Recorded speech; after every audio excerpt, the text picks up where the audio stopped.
Hi, I'm Stephen Shimshock from the University of Kentucky. I'm the Associate Director of the Center for Innovations in Population Health.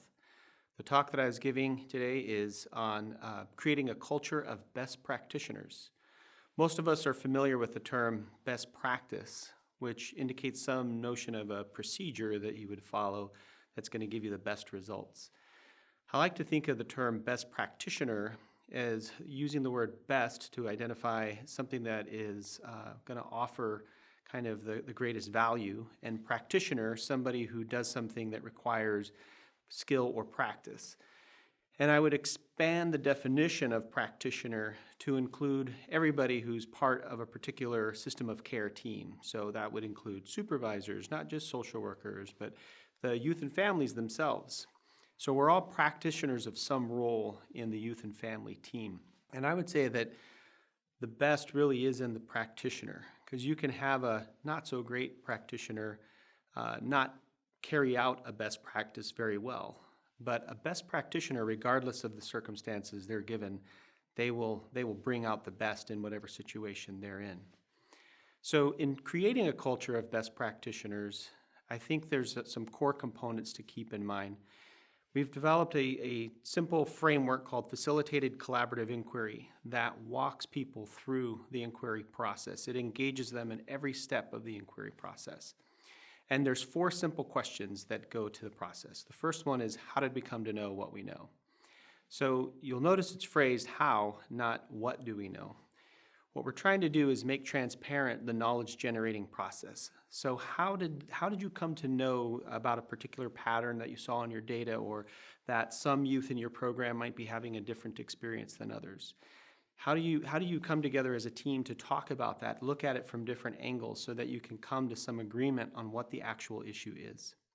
From there, people will naturally begin to want to move to the next step, which is, well, now that we've learned something, what do we want to do about it? This is where you would develop your strategies, try new things with this group of people that you're really focusing on. And you're going to want to ultimately get to the third phase, which is, well, how do we know if what we did made a difference?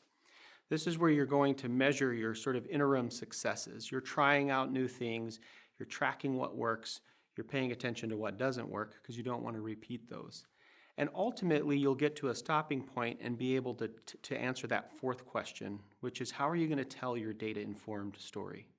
So the goal is really to be able to develop this well-informed story about how you saw a pattern in your data, how you engaged all the key stakeholders in identifying what exactly that pattern was about, what you thought was causing it.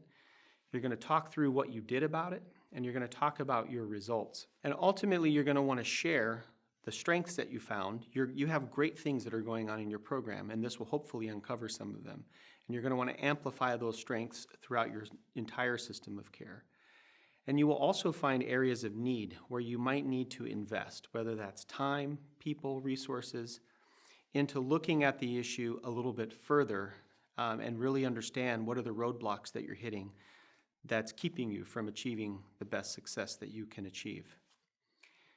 My hope is that by engaging people in this learning process, they get better naturally at what they do.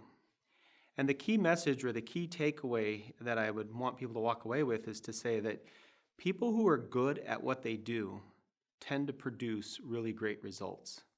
So we don't have to mandate and train our way through CQI, though training is very important, mandates are very important. But engagement is the key to creating a learning culture, one that will nurture best practitioners.